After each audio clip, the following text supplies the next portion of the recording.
Welcome to Honestly Reddit, and today we'll be taking a look at your favorite ticking time bomb countdown. This is going to be the first Honestly Rated of this year, and I decided we're going to do countdown. You know, think of it as somewhat as a New Year special. You know, the countdown normally happens on New Year. Countdown. Literally in the name. So what we're going to do with Countdown is that we're going to take a look at his overall gameplay and design to really see how good Countdown really is. But before we jump into the actual gameplay, let me give you Countdown's lore, because it's probably one that you heard before. That being that Countdown was found encased in ice on an icy mountain by a couple Yetis that were snowboarding in the morning. For some reason in these Yetis' mind, they thought taking home a bomb would be pretty cool, so they decided to take it back to the cabin, and when it thawed out, it was alive, because, you know, Countdown's like an actual person. And now this is the part that you probably heard of, and that is that Countdown is a very forgetful person because of, you know, his whole head usage thing. He really puts his mind in the game. And with it, he kind of forgets a lot. So he doesn't even know how he ended up in that frozen mountain, how he was even made, and he doesn't even tell us how he became a Skylander. He just kind of is one now and just trying to piece together his past. And even though he has some of those memories, he might still forget them in the future, and they're truly never really there. The last thing I'd like to say is that if you want to see some more Honestly Reddit in the future, all you gotta do is subscribe. These do also come out every single Saturday, so if you don't want to for some reason, yeah, there'll probably be one next Saturday, and the next one after that, and the next one after that. And then, if you want to see some more though, there's some in the description below with a big playlist with every single one that I've done for like the past year now, so that's pretty cool too. And finally, if you want to see your Skylander on this show too, just leave it down in the comments. I like to pick off of them, and you could be potentially next. So, yeah, thank you, and let's go on to Countdown and see if he's a boom or a doom. Starting off, we have Bombhead and Rocket Blast. Countdown starting off has a bunch of weird things to him that just make him feel worse, even though I think his moves on paper are pretty good. So starting off with his primary fire, because I think that's the best one to kind of put the, you know, the focus on, it is a fast moving, fast shooting, low damaging projectile. It's easy to melt enemies, but you have to take a little bit of time to do it. And the main problem here is that, well, you know, as the bomb guy, you would think that these rockets would have some type of blast radius, but apparently these rockets are very small and not too mighty, and they don't hit anything near each other. And it's really weird that they don't do that. Again, he's a bomb guy. You would think there would be some type of blast radius to be able to hit enemies that are next to them or around them, but it doesn't. So when you're fighting 15 chompies at once, it really takes the dawn on you like, hey, why aren't these guys dying faster comparatively to whatever projectile user you're thinking of? And it sucks for that reason. But it doesn't have to be. If there was just blast radius to it, it would honestly be pretty fine. It's a pretty good move in that general, but they just, for some reason, put that on, and now it's just immediately worse. Luckily, the same thing can't really be said about Bombhead. That's our secondary move where we get to throw our head into the game, literally, and it does pretty good work, actually. I really like what they did here, and I really like how it works with the actual projectiles itself. Bombhead allows you to throw your head again into the game, literally, and it explodes. Either you can self-detonate it or it kind of explode on a timer, and it does knockback. It's pretty cool in that sense, and it even has some like enemy tracking AI in there where it just kind of goes around enemies, just like a Chihuahua to a mailman. It just kind of constantly keeps going until they explode, because that's actually what they do, and it's pretty cool. And again, I like how it works with the rocket projectile, because even when you don't have your head on there, he can still move, he can still shoot, and it's pretty cool.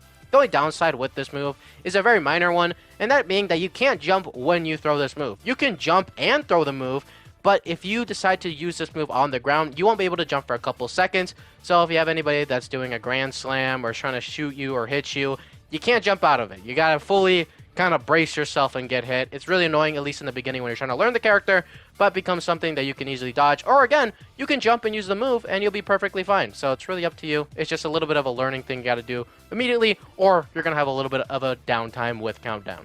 Next up is going to be Controlled Burst and Roaring Rockets.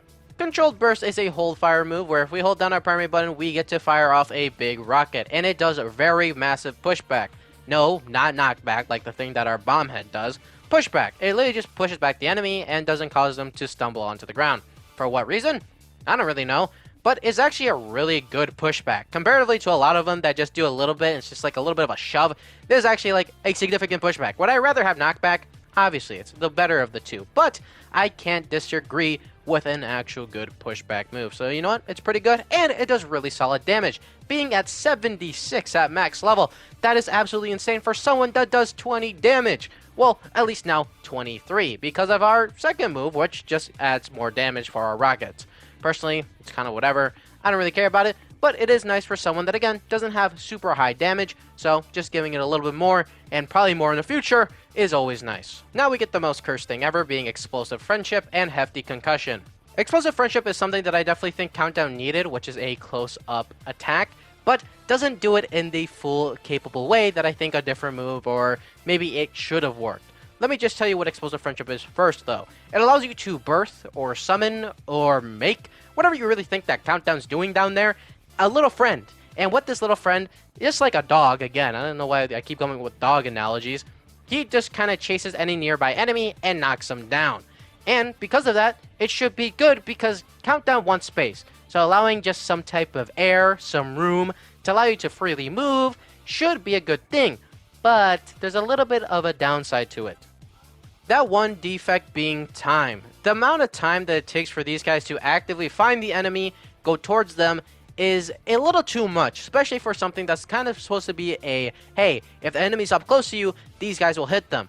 And sometimes they just don't, and that is not good enough if it's going to be a 50% chance. Because let me give you the scenario. Let's say there's an enemy in front of me and I shoot these guys out. Again, for one, they get shot out. I don't shit them out. They're not like under me. They get launched out of my chest like some chest burster from Aliens, and then they have to circle around and then hit the enemy, but sometimes they're too stupid to do that, so they go for somebody that's in front of them. If it was just right next to you, I think it would be a lot better, and if it was just like direct contact, instantaneously explode. Something like Boomer's bombs. You know, you could just place it on the ground, run away. Something like that. But no, they launch out of your chest, and they go in the direction that probably enemies are not in if you're running away. It's just kind of annoying for that factor, and I think it could have been done a little bit better. And if we try to use these guys a little bit more proactively and just spawn them in, they disappear over some time. They just kind of go away, which I don't think they should because they do follow you, and you can hold up to 2. So I think they should just stay with you as like little minions that just kind of go around, but they just don't. They just kind of explode on their own will, and then they die, which is not fun. Oh yeah, and then we have another move too. That one just increases our damage, our Hefty Concussion for our Bomb Head. Just more damage. That one I don't really think needed too much because I think Bomb Head in general does a really a good amount of damage, and it launches back enemies, which is like its main purpose. So yeah, it's whatever. Now on to the Bomb Buddies Forever path, where we're gonna have Boom Buddies and Bombing Blitzers. Starting off with Booming Blitzers, it allows for our little guys to do more damage, which is nice, but you know, it's very much whatever comparatively to the other upgrade, our Boom Friends. And that allows us to have up to 4 and shoot 2 at every single use, which is pretty good. I really do enjoy it. There also fixes one of my complaints just a little bit, and that being that, again, these guys are fucking stupid, right? Sometimes they don't like to go for the enemy that's literally right in front of you. So by having 2, at least one of them can maybe do it. Another pretty cool thing about having 2 at once is that if they both hit the exact same patch of enemies, if there's multiple, that's even more time for you to run away and throw your head, because again, that takes time, or even charge up your rocket, which again, takes up time. Again, this guy, the clock, it's not for show. It's really telling you how much time you got to use for all your moves. And it's good in that sense. Do I think it's very impactful? Not really. But it is definitely better. And even another cool thing is that sometimes when you jump and use these guys, the bomb will actually just be right below you, comparatively in front of you. So if there's an enemy behind you, like literally sniffing your ass, maybe they'll be smart enough to actually hit them. Last up is going to be Lingering Sparks, and I wish this move wasn't lingering because it absolutely sucks. It allows for sparks to fly in the opposite direction of your bomb, and it's not good for that exact reason. It is a one single spark that does 8 damage, and it is at least somewhat fast, but let's say you're using this move like it's intended to, and that is killing enemies that are up close to you. So let's say you use this move when there's an enemy in front of you, 1 spark flies out. And do you really think 8 damage is really turning the tides to help you?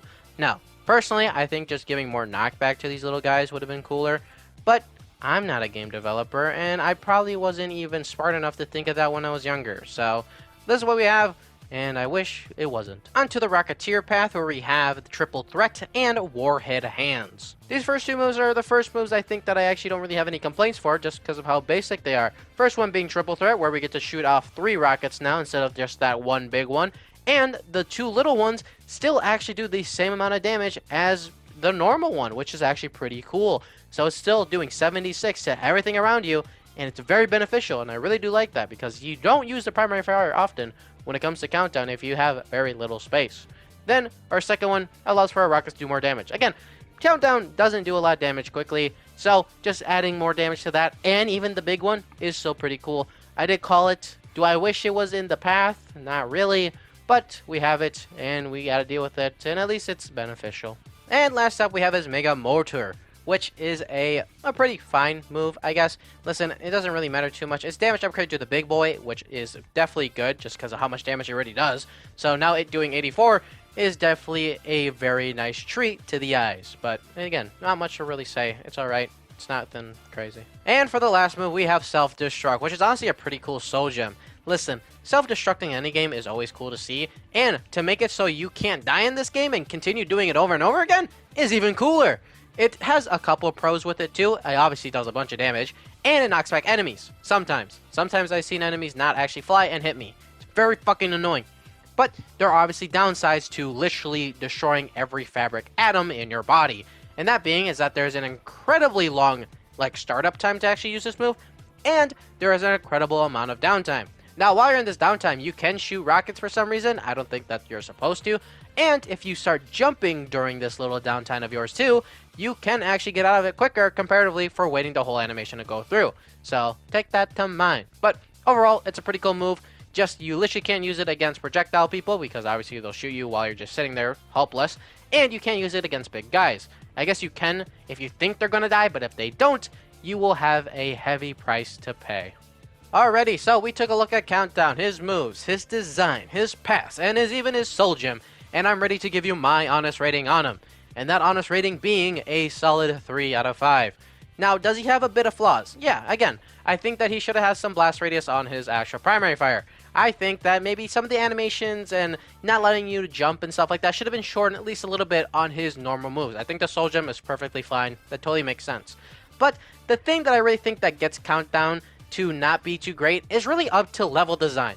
If the level is really constricted and doesn't allow him to run, it's not great because he needs that space desperately. He doesn't really have an option up close.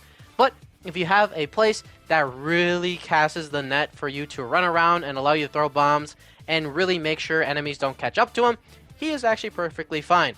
But it's really when those enemies get up close that even his little minion friends that you can spawn in for birth in or whatever way that they come through into this world to actually just stop enemies from running at you, he is a way better character at that time.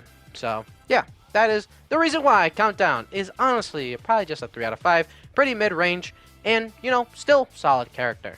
But that is my honest rating about him. Let me know what your honest rating on Countdown is. Do you like him? Do you hate him? Do you think he's alright? You let me know.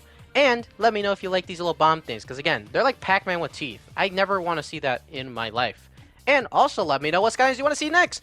Don't forget that I like to pick off the comments, so make sure you put your character below. And if you want to see more, again, description, there's more stuff. Subscribing helps me out. Check out my other content that maybe not Skyline related if you care. If you don't, that's perfectly fine too. And I hope to see you and everybody else that watched this video in the next one. Peace.